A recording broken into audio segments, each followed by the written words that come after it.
नमस्कार, आप देख रहे हैं न्यूज फोनेशन। मैं हूं आपके साथ नरोत्तम सिंह। कल प्रथम चरण के 4 सीटों पर बिहार में मतदान हुए। कुल 48.23% है जो बिहार में मतदान हुआ है। अब इन 4 सीटों पर क्या एनडीए गठबंधन जीत रहा है या महागठबंधन वहां बाजी मारते हुए नजर आ रहा है, इन सभी विषयों पर बातचीत करने के लिए हमारे साथ वरिष्ठ पत्रकार रवि उपाध्याय सर हैं। सर, 4 सीटों पर मतदान हुआ, वहाँ एक एक सीट करके हम लोग चर्चा करेंगे कौन बाजी मार रहा है, एनडीए या महागठबंधन। सबसे पहले गया सीट की बात करते हैं। जीतनराम मांझी पूर्व मुख्यमंत्री हैं एनडीए से, और कुमार सर्वजीत पूर्व बिहार सरकार के मंत्री हैं महागठबंधन से। किसका पलड़ा भारी नजर आ रहा है? देखिए, वहाँ गया सुरक्षित सीट पर निश्चित रूप से जो लड़ाई बहुत कसमकस की वहाँ पर रही, कुमार सर्वजीत और पूर्व मुख्यमंत्री जीतनराम मांझी।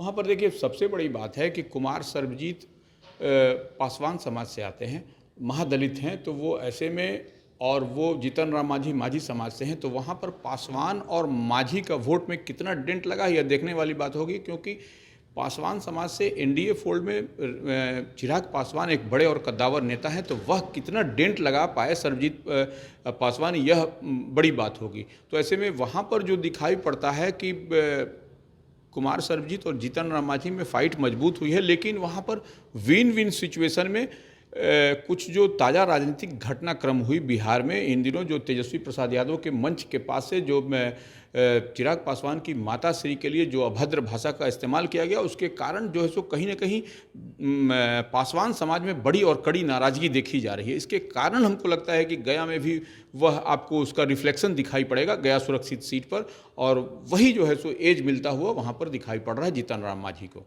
सर्वाधिक 52% वोट पोलिंग वहीं पर हुआ था। बिल्कुल, इसीलिए हम कह रहे हैं कि वहाँ पर कुछ न कुछ आपको उल्टा पुल्टा वहाँ हुआ है।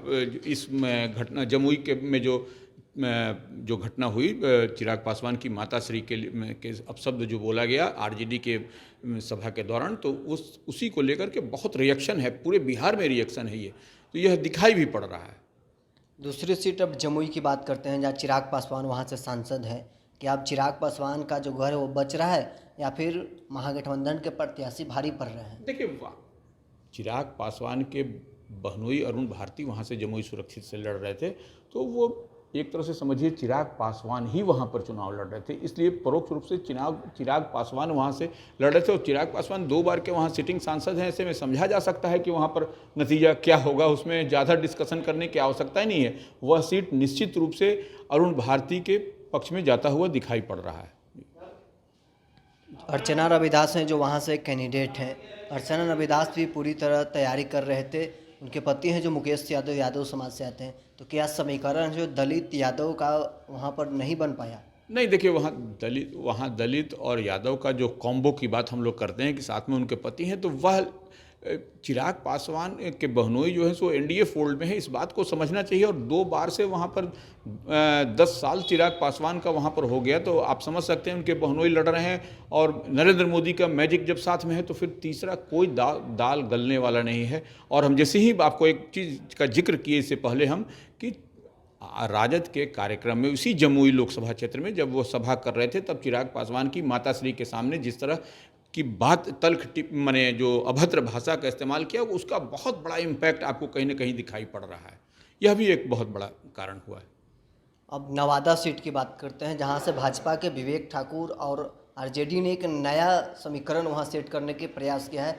श्रवण कुशवाहा को वहाँ से चुनावी मैदान में उतार कर वहाँ कौन किस पर भारी पड़ रहा है? देखिए, निश्चित रूप से नवादा की जो सीट है वहाँ पर बहुत कड़ी लड़ाई आपको विवेक ठाकुर से और जो आरजेडी के प्रत्याशी हैं उनसे, और वहाँ पर गुंजन सिंह लड़ रहे थे, वहाँ पर विनोद यादव जो राजवल्लभ यादव के भाई हैं वह लड़ रहे थे। तो ऐसे में वहाँ पर बहुत कसमकस लड़ाई है। वहाँ पर यह कह पाना अभी कि कौन जीतेगा, वहाँ पर वो लड़ाई बहुत 3-4 एंगल से वहाँ पर लड़ाई है, क्योंकि वह ट्रेंगुलर फाइट भी नहीं कहा जा सकता, क्योंकि वहाँ विनोद यादव जो वहाँ पर आ गए हैं, उतर गए हैं राजवल्लभ के भाई, तो वहाँ पर निश्चित रूप से वह परेशानी कहीं न कहीं महागठबंधन को भी होती हुई दिखाई पड़ रही है।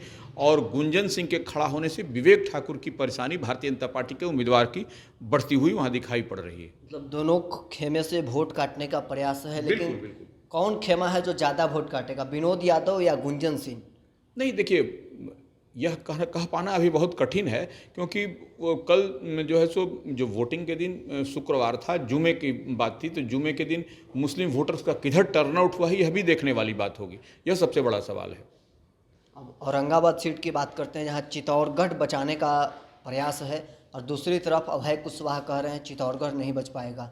नहीं, देखिए, निश्चित रूप से वहाँ पर जो आरजेडी ने सोशल इंजीनियरिंग किया है औरंगाबाद में, तो वो वहाँ पर जो और कई सीटों पर जो है सो वोट भी नहीं पड़े हैं, तो और एक दो सीट पर जो है, एक दो बूथ पर जो है सो आपको मतदान का भी बहिष्कार हुआ है, तो वहाँ पर आपको वहाँ पर ऑल इज़ वेल जो है सो होता हुआ दिखाई नहीं पड़ रहा औरंगाबाद में। निश्चित रूप से इस बार चित्तौड़गढ़ बचाने की कवायद होगी, और सुशील सिंह लंबे समय से वहाँ पर भारतीय जनता पार्टी के सांसद रहे, तो उनके खिलाफ एंटी इनकम्बेंसी भी बहुत हद तक है, तो इसलिए यह कह पाना अभी बहुत मुश्किल है कि वहाँ पर क्या होगा। और इस बार हमको लगता है कि औरंगाबाद सीट पर जो है सो पेंच फंसता हुआ दिखाई पड़ रहा है भारतीय जनता पार्टी के लिए। पेज फर्स्ट मतलब अभय कुशवाहा जिस सामाजिक समीकरण को सेट करना चाहते थे लालू यादव, वो करने में वो सफल रहे। निश्चित रूप से सोशल इंजीनियरिंग लालू प्रसाद यादव ने किया, बहुत ही वहाँ पर मजबूती के साथ किया है, तो ऐसे में वहाँ पेंच फंसता हुआ औरंगाबाद में दिख रहा है, तो कहीं कोई अतिशयोक्ति नहीं दिखाई पड़ रही है। इन चारों सीटों की हम बात कर रहे हैं, प्रधानमंत्री कमोबेश चारों सीटों पर चुनाव प्रचार करने आ गए हैं। 3 सीट पर चुनाव जब आचार संहिता लगा उसके बाद आए हैं, और औरंगाबाद पहले ही आ चुके थे, मतलब चारों सीट पर प्रधानमंत्री के प्रचार करने का कोई असर पड़ा? देखिए, निश्चित रूप से प्रधानमंत्री का ही असर है कि आप जो है सो जो रेस में जो उम्मीदवार नहीं थे वह रेस में हैं, और एंटी इनकम्बेंसी होते हुए भी वहाँ पर प्रधानमंत्री का मोदी मैजिक और ये सब जो है सो चला, तो यह सब दिखाई पड़ता है कि प्रधानमंत्री के कारण ही, नरेंद्र मोदी के कारण ही भारतीय जनता पार्टी जो मजबूत सीटों पर चुनाव लड़ती हुई दिखाई पड़ रही है।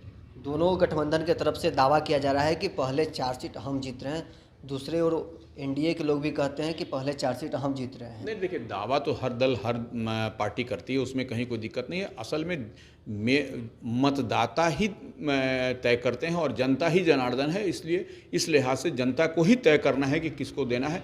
और यह जो इतना टफ चारों सीट पर इस बार चुनाव वोटिंग हुई है कि स्पष्ट कह पाना बहुत मुश्किल है कि कौन अभी दल जीत की ओर अग्रसर है। लेकिन आप औरंगाबाद को छोड़ करके तीनों सीटों पर आप देखिएगा कि वहाँ पर जो है सो कहीं ना कहीं कुछ न कुछ खेल हुआ है।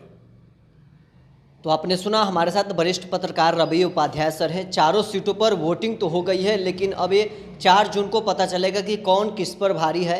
औरंगाबाद, नवादा, जमुई और गया में वोटिंग हो गई है। जो मतदान है वो कल ही पहले चरण में समाप्त हो गया है, लेकिन अब प्रत्याशी कौन वहाँ से जीत रहे हैं ये 4 जून को पता चलेगा। बहरहाल इस खबर में इतना ही। आप बने रहे न्यूज़ 4 नेशन के साथ।